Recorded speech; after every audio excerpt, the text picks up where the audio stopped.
Welcome to this explainer. Today, we're taking a completely unapologetic detour from our usual boring physical reality and heading straight into the ethereal plane. Yep, we are taking a little trip to Limbo.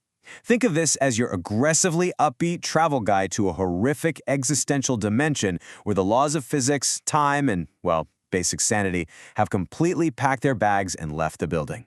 Seriously, have you ever wondered who you'd actually bump into in an eternal void between worlds? You'd probably expect wailing souls or silent, spooky phantoms. But honestly, the reality is way more eccentric. We're going to dive into some actual accounts from the echoes of Limbo to meet a cast of characters who are way less tormented spirits and much more utterly bizarre neighbors. We are talking creatures who genuinely think dry land is a prison, overgrown statues that recite literal doomsday poetry, and monsters dealing with some severe workplace disputes. All right, let's dive right in. Here's our weird little itinerary for meeting these eternal residents. 1. Oceanic time travel mechanics. 2. Nihilism and poetry combined. 3. The unapologetic undead crowd. 4. Three heads, workplace dispute. And 5. We'll wrap it all up with a curse of pure isolation. Let's go! Starting with Section 1, Oceanic Time Travel Mechanics, featuring the amphibious monster.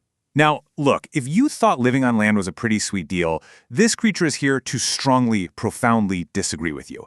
It actually views terrestrial life as a huge limitation, physically and mentally. According to this local, those of us walking around on two legs, we're just trapping ourselves in what it charmingly refers to as an infernal panopticon. To this monster, gravity up here on land is basically like this oppressive sun just constantly weighing you down. But water? Oh, water sets you free. And I definitely don't just mean it lets you float around nicely. According to this entity's deeply, deeply strange biological physics, the condensed matter of water, specifically the crushing pressure down in the deep ocean, acts as a literal trigger. It flips a switch on this bizarre, innate contraption inside the creature, generating enough localized energy to just completely bypass the fundamental rules of the universe.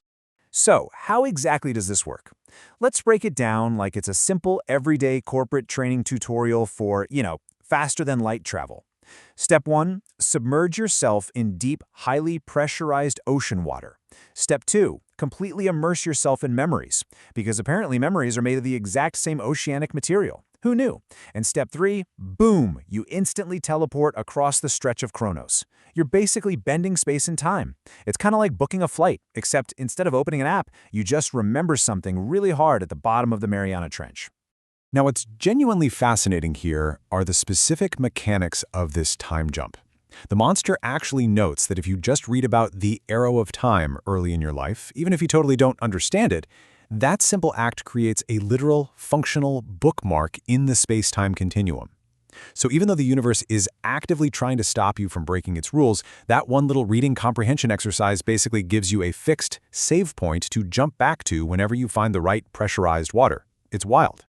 Moving right along on our super cheerful tour to Section 2, Nihilism and Poetry Combined. Let me introduce you to Overgrown Statue 2. If you happen to be a fan of abstract, rhyming poetry mixed with absolutely incurable existential dread, oh, you are going to love this guy. This statue just spends its entire eternity spouting rhymes that perfectly encapsulate the sheer, utter pointlessness of reality. The really crucial point here is how this statue actually defines the universe.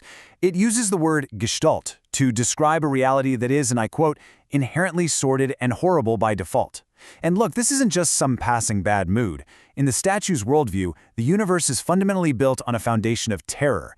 And nightmares? They aren't some weird anomaly. They're a guaranteed additive. It is a completely unsalvageable, transparently deplorable existence. But hey, at least it delivers this terrible news with a real flair for vocabulary. I mean, just listen to some of the incredibly bizarre observations it tosses into its poetry. We've got flamingos juxtaposed with eryngo plants, we've got references to insanity's moonbeams, and it literally views the money in our bloodstreams as an everlasting clot. It describes our whole existence as reality's tattered sea, completely defined by pure, inescapable corruptibility. In this local's mind, any sense of meaning is totally shattered. Egos might be flattered, but really it's all just a useless plea in a completely blood-stained timeline. And this brilliantly illustrates the statue's ultimate conclusion. To this stony poet, optimism is just adorable, naive nonsense. Unreasonableness is incurable, it declares, pointing out that people basically just applaud their own annihilation anyway. It is a beautifully cheery embrace of total societal breakdown, a place where destruction is sunny and the final thunderbolts of doom is honestly something to be celebrated. Just a truly uplifting locale to run into, right? For our third stop, we're hitting Section 3, the unapologetic undead crowd. Let's dive right into Limbo's incredibly vibrant sociological scene by mingling with Zombie 1. Now, spoiler alert, this is not your standard mindless, brain-eating movie zombie, not at all. This entity represents a highly politically active demographic that absolutely relished mass destruction while they were alive, and honestly, they feel zero remorse about it in the afterlife. While they were alive, this demographic actively supported leaders who essentially turned on nothingness itself. They savored mass bloodshed. They loved the destruction of strangers. They didn't just stand by and watch. They literally lapped it up. They threw their support behind leaders who would happily gun people down in cold blood just for being in the wrong place at the wrong time. And the absolute wildest part? They openly admit they still want to munch on brains, but they totally recognize they lack the brains to actually pull it off. Now, we've got to talk about the massive, comedic, cosmic irony going on here. The widely accepted mythological expectation is that, if you cause immense pain and suffering in life, you get eternal torment in hell. Makes sense, right? But the reality for this zombie, they died completely naturally, and now they're just chilling out in limbo. Because they lack a functioning nervous system and their consciousness is basically switched off from feeling pain, they completely avoid any sort of infernal torment. They had a grand old time causing chaos in life, and now they are perfectly fine in death. So how exactly does a society get to that point of mass destruction? Well, according to this undead local, it all operates on the extremely fickle quantum mechanics of facile sociology. When psychopaths are in the majority, even by a razor-thin margin of just one single person, they get to decide that murder is perfectly fine. That's it. It just takes a +1 majority of the completely unhinged to entirely dictate the rules of reality and just revel in the bloodshed. Let's keep moving to our next fascinating resident with Section 4, 3 Heads, Workplace Dispute featuring Cerberus. Listen, if you have ever dealt with severe cross-departmental friction in middle management, you are going to deeply relate to Cerberus. Yes, the legendary mythological multi-headed dog. But down here in Limbo, they function way more like 3 passive-aggressive coworkers who are permanently glued together, just engaged in this eternal petty blame game. Let's cheerfully organize all the intense internal bickering happening between these 3 conjoined heads.